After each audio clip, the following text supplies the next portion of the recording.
Every photon exists at the exact intersection of two complementary realities. It propagates as an extended field, yet interacts as a localized event. This duality is governed by the Dual Caustic Universe, or DCU, a closed topological framework applied here to both quantum mechanics and advanced structural analysis of the Quran. This framework admits no external variables, operating strictly as a self-referencing physical system. This universe expands as a tesseract, a finite D10 container holding infinite I9 potential. It remains in a state of readiness until activated by an observer. In this phase space, roots and verses are not static history. They function as mathematical operators, executing precise derivatives and integrals across the timeline.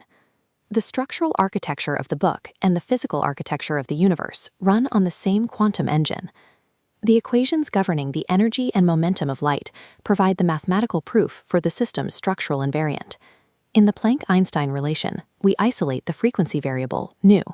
This is the D10 operation, the differentiation of temporal oscillation into measurable, discrete events.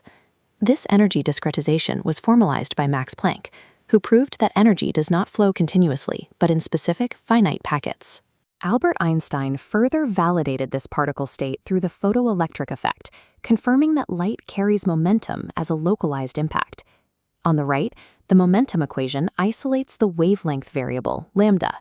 This is the I9 operation, the integration of spatial extension and the continuous field. Louis de Broglie proved that this wave-like extension is not limited to light. It is an inherent property of all matter.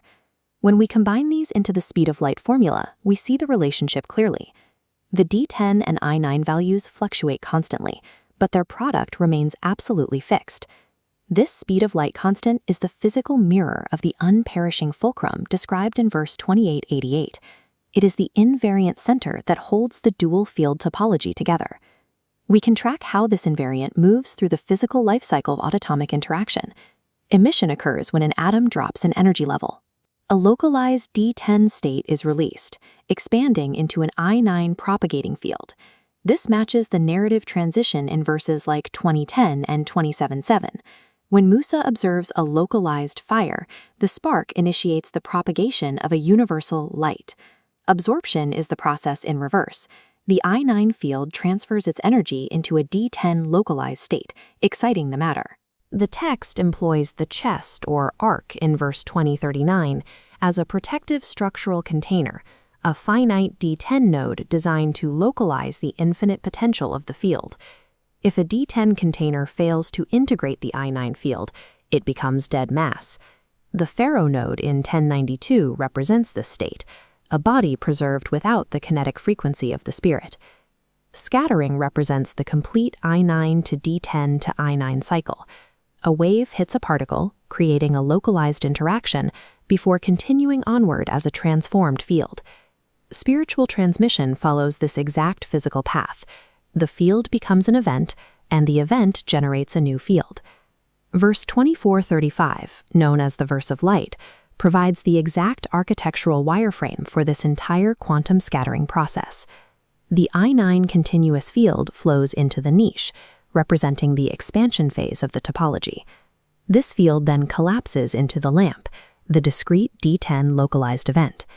This nested structure ensures that the light propagates outward.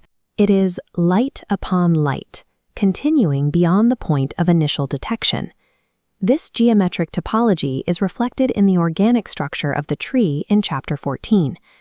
The root is the I9 field. The branch is the expansion. The fruit is the D10 event. Both physical light and the structural light of the text are governed by the same nested invariant geometry.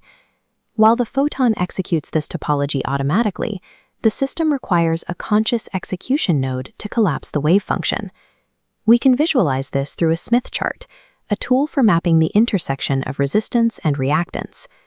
The resistance circles represent D10 events, while the reactance arcs track the I9 field. The extreme left and right poles of the chart represent zones of boundary collapse. These are the coordinates of destructive measurement and high-energy friction. At the center of the chart, the impedance of the observer perfectly matches the impedance of the field. This zero reflection coordinate corresponds to the resting state in verse 3846, the remembrance of the home where signal reflections cease. The reader is the coordinate at this center boundary. It is the only point where the field of knowledge and the event of action neutralize. Without the reader standing at this center, the D10 and I9 fields remain independent, and the universe remains unread. Every observer is presented with a binary choice when the wave function of the book is encountered. The first coffer in verse 241 forces a destructive measurement. They collapse the system into dead tradition by importing external variables. The first Muslim in verse 6163 achieves superposition. They align with the light prior to the thunderclap, accepting the reality without requiring its physical destruction. Locking into this state requires the explicit activation command found in verse 1912, take the book with strength. This grip couples the I9 wave of eternal knowledge to the D10 particle of physical action. Holding both fields simultaneously requires strict reason, the akal of verse 10100 that prevents the wave function from collapsing. The invariant topology is waiting. When will you activate 1912 and wake up from the false binary of the Tagat?